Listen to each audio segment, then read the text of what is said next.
gihe cy'ikoranabuhanga, ariko business nyinshi ntabwo ziri kubyaza umusaruro internet kubera ko nta bumenyi buhagije zifite. Impamvu ino video ngiye kubereka steps ebyiri ucamo kugira ngo byaze umusaruro internet mu buryo bwagutse. Step ya mbere ni ukubaka infrastructure cyangwa se bya bintu kuri internet uzatangira gukoresha. Nk'ibyo ngibyo harimo ibyishyurwa, harimo n'ibitishyurwa. Mu byishyurwa harimo website isaba umuntu uyikubakira, isaba icyo twita hosting cyangwa se ahantu amafayilo n'amafoto yawe azajya. Ikindi kuri website harimo domain name .com cyangwa se .rw, ibyo ngibyo birishyurwa. Ariko hari n'ibindi bitishyurwa, harimo social media. Gushyira business yawe kuri social media ntabwo byishyurwa. Izo social media harimo Facebook, harimo Instagram, Twitter cyangwa se X, harimo LinkedIn, harimo na TikTok.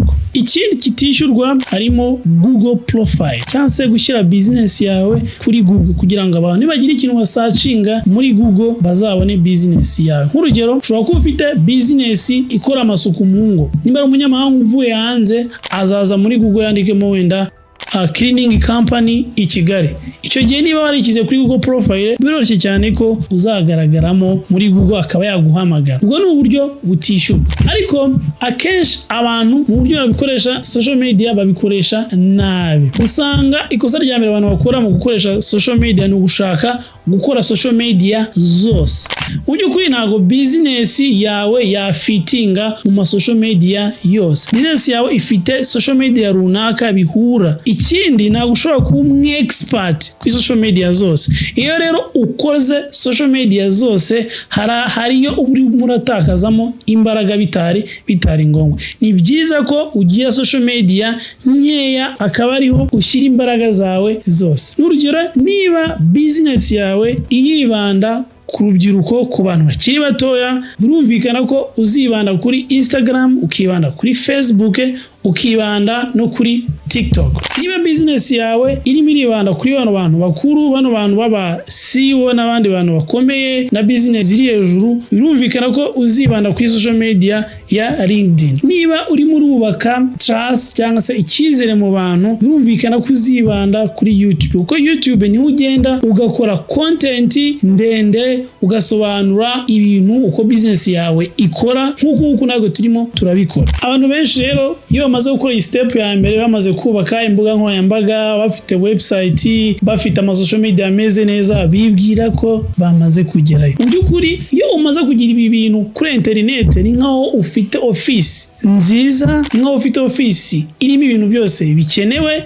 cyangwa se iduka ryuzuyemo ibintu uri kugurisha. Ariko mu by'ukuri ibi bintu niba nta muntu ubizi ntabwo bizakugirira akamaro, nta nubwo uzabyaza umusaruro ibi bintu umaze gutakaza amafaranga yawe cyangwa se umaze gutakazamo umwanya wawe. Niyo mpamvu atakubaza step ya kabiri ariyo uyu munsi 97% by'abaguzi bose bamenyera kuri internet amakuru y'aho bagura ibicuruzwa byose bagura. Niba amakuru kuri business yawe ari ahandi hantu hatari kuri internet, ubwo urashakira abakiriya aho batari. Reka mbivuge neza, niba udakorana na Afrinovators mu kumenyekanisha business yawe, urashakira abakiriya aho batari. Uyu munsi Afrinovators ifite promotion yitwa Total Digital Promo. Hano tukubakira website nziza kandi igezweho, yaba ya business isanzwe, e-commerce, NGO, amashuri, ibigo bitanga service n'ibindi. Tugukorera Google profile itanga amakuru yose kuri business yawe, tukaguha na domain name nka .rw, .com cyangwa se .org.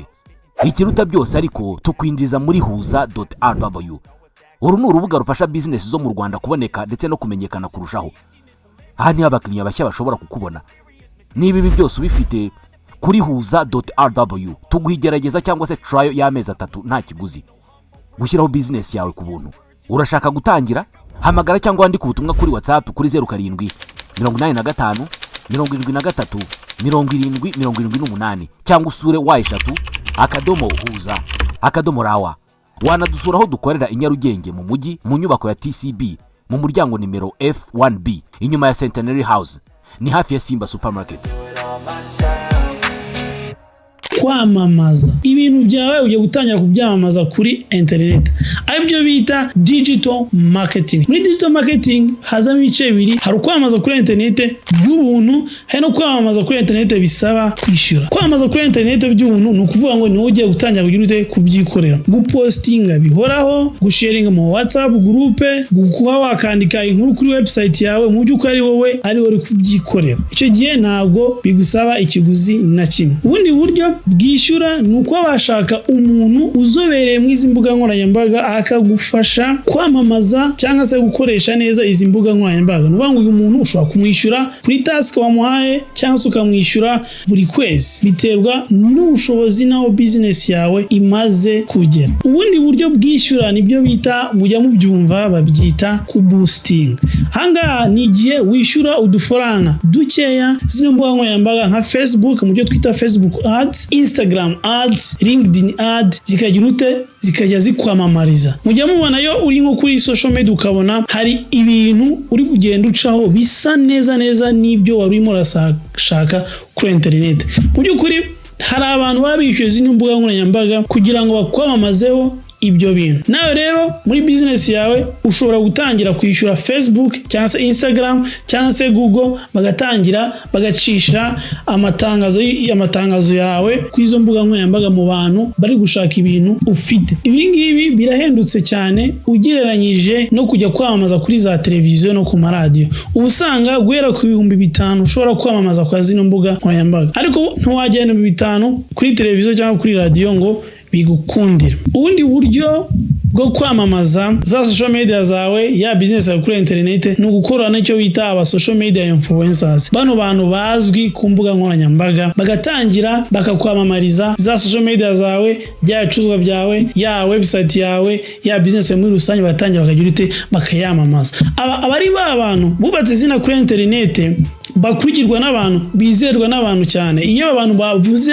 business yawe, aba bantu baragira ute barabyizera bakaba bakugurira. Ikindi, iyo ari bano bantu bavuze business yawe, wisanga business yawe batangiye kwifata nk'ikintu gikomeye cyane, kubera ko bari abantu baba bizeye. Iyo ari umuntu yabavuze business yawe, babifata nk'aho iyo business yawe iri professional. Ariko hanga hari ikibazo abantu benshi bajya bibaza bakavuga ati bano social media influencers barahenda. Yego hari abahenze, ariko nuko udasobanukiwe ko bano social media influencers barimo ibyiciro bine. Harimo ababita mega influencers, ni bano bantu bafite aba followers bari hejuru ya miliyoni. Abangaba baba bagoye kubaganiriza, bagoye baba niyumva, bano bagoye cyane gukorana nabo. Hari n'abandi babakurikira bita macro influencers. Bano macro influencers ni abantu bafite aba followers cyangwa abantu babakurikira ku mbuga nkoranyambaga zabo bari hejuru y'500. Aba nabo hari ukuntu bigoye gutangira gukorana nabo, ariko at least bano nabo hari ukuntu mushobora kunegosia. Ariko hari abandi ba gatatu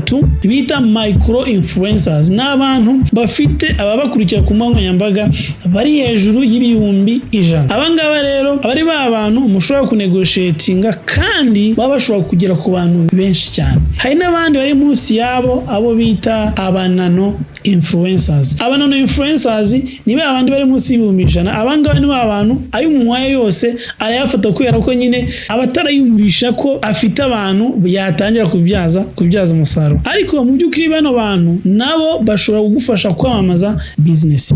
Ngayo nguko rero, niba watekerezaga uburyo watangira kubyaza umusaruro internet, icyambere ubaka infrastructure. Numara kuzubaka neza, nturekeraho, gerageza ubyikorere, uyamamaze, cyangwa ushaka abandi bantu bakwamamarize mu buryo bugiye butandukanye. Twandikire muri comment utubwire ese business yawe igeze he, ese wamaze kubaka izo infrastructure, ese ukeneye ko tugufasha, ese ni iyihe social media uri gukoresha muri business yawe.